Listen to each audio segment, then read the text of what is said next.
Ever wondered why your money plant has tiny leaves while your neighbor's looks like it belongs in a tropical jungle? You're not alone. Most people grow pothos the same way for years and never realize there's a simple trick that can double or even triple the size of those leaves. In this video, I'm going to walk you through everything you need to know about growing money plant. From picking the right variety to propagation, care, and the real secret to getting those big, lush leaves everyone wants. Plus, stick around to the end where I'll share a kitchen ingredient hack that gives your pothos a serious boost. Let's get into it. Money plant, or pothos, is one of the most forgiving houseplants you can grow. It thrives in water, soil, low light, bright light, and pretty much anywhere you put it. That's why it's so popular. But forgiving doesn't mean it can't look spectacular. Once you understand how this plant actually grows and what it needs, you can take it from surviving to thriving. So let's start by understanding the different types you might come across.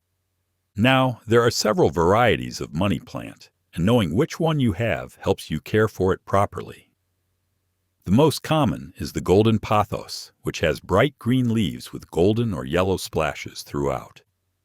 Then there's the marble queen, which has creamy white variegation covering most of the leaf. Because there's less green on those leaves, less chlorophyll, marble queen actually needs more light to grow well.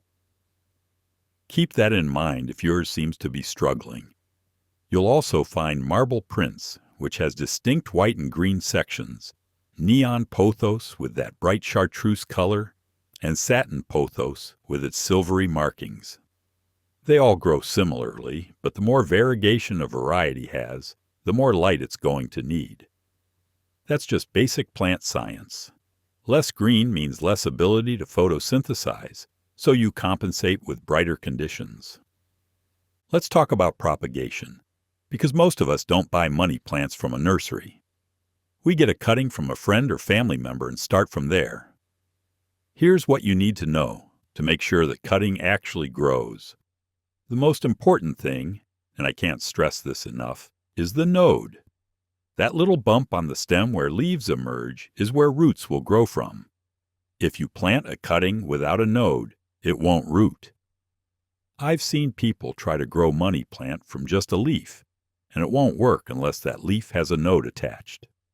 For the best results, take a cutting about 12 inches long with at least 3 or 4 nodes on it. If you're rooting in water, submerge at least 2 of those nodes in a clean glass container. Narrow-necked bottles work great because they hold humidity around the stem. Change the water every 10 days and keep it in a bright spot near a window. You should see roots within 2 to 3 weeks. If you want even faster rooting, here's a trick I learned years ago. Drop a quarter tablet of 350 milligram aspirin into the water each time you change it. It contains salicylic acid, which encourages root development. Now, if you're rooting directly in soil, the process is even simpler. Just push 2 nodes into moist potting mix, keep it watered, and within 2 weeks you'll have roots.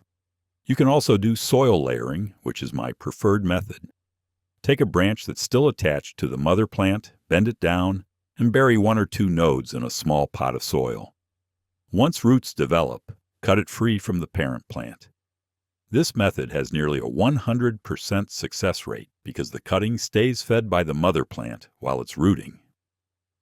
Now let's set up the right growing environment, starting with soil. Money plant isn't picky, but it does grow faster and healthier in a loose, well-draining mix. What I use is about 50% regular garden soil, 30% coco peat or peat moss for moisture retention and drainage, and 20% compost like aged cow manure or vermicompost.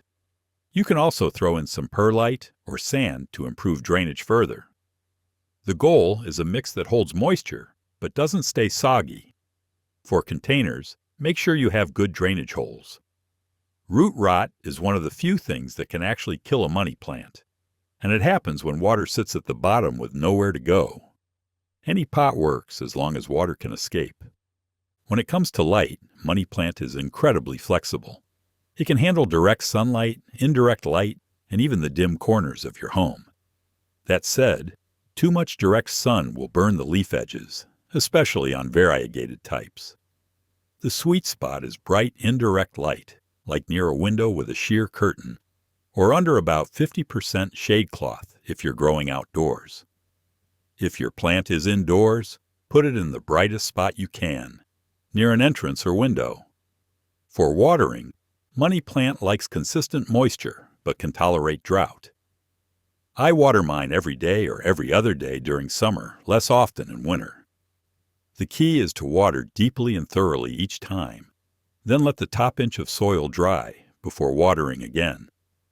If you notice brown tips and edges, you're probably underwatering. If leaves turn yellow and growth slows down, you're overwatering.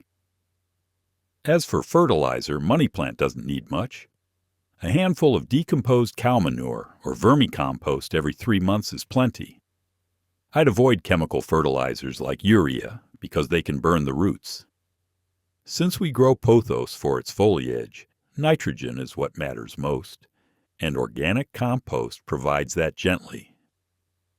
By the way, if you're finding this helpful, go ahead and subscribe so you don't miss more videos like this. Now let's get to the good stuff. Here's the secret to big leaves, and once you understand this, everything clicks into place. Money plant is a climbing vine. In the wild, it climbs up trees, and as it climbs, those aerial roots you see along the stem attach to the bark and actually absorb moisture and nutrients. That's the key. When you give those aerial roots something to grab onto and feed from, the plant responds by producing larger leaves. So how do you do this at home? You use a climbing support. The best option is a moss stick, which is a pole wrapped in sphagnum moss. You can also use a core stick made from coconut fiber, or even make your own by wrapping a wooden stake in burlap or a gunny bag material. Insert the pole into your pot and train your money plant to climb it. Use soft ties or clips to hold the vine against the pole until the aerial roots anchor themselves. Here's the important part. Every time you water your plant, water the moss stick too. You want that moss damp so the aerial roots can absorb moisture from it. If you really want to push growth, pour diluted compost tea onto the moss stick occasionally. The roots will take up those nutrients directly. Now here's an advanced trick I use in my own garden. Once the vine reaches the top of the pole, I guide it back down.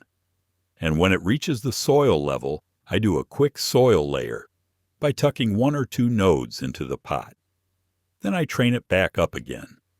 This creates multiple root systems along the same vine, and each section grows faster because it has its own roots feeding it. The result is a thick, bushy plant with leaves that keep getting bigger as it matures. Let's cover some common problems. If your leaves are turning yellow, that's usually overwatering or poor drainage. Check your soil and make sure water isn't pooling at the bottom. If the leaf tips and edges are browning, you're likely underwatering or the air is too dry. If growth has completely stalled and the plant looks cramped, it might be root-bound and need a larger pot. Fungal root rot is the most serious issue, and it happens when the roots sit in soggy soil for too long. If you catch it early, you can trim the affected roots and repot in fresh, dry mix. As for pests, money plant is naturally resistant. I spray mine with a light neem oil solution, about 5 milliliters per liter of water, once a month as a preventative.